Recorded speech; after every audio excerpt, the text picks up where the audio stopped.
Paano nga ba palitan ang nakalimutan nating password sa Facebook kung hindi mo na-save ito sa inyong Google Password Manager?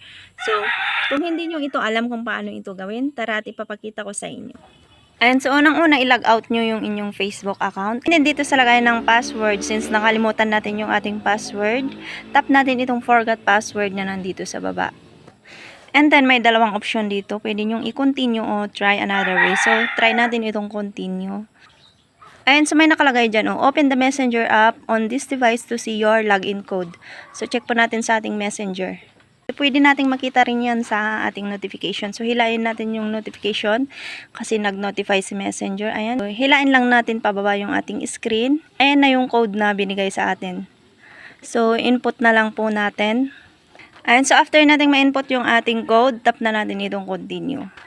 Pwede na tayong mag-input ng ating new password. So, tap lang natin to. Then, ilagay na natin yung magiging bagong password natin. Ayan, so after nating mailagay yung bago nating password, tap na natin itong continue. At ayan, nakapag-login na po tayo sa ating Facebook account. Yun lang, and hope na nakatulong sa inyo. At kung nakatulong sa inyo ang video na to, ay i-share nyo na rin po para malaman ng mga kaibigan nyo. Yun lang at maraming salamat.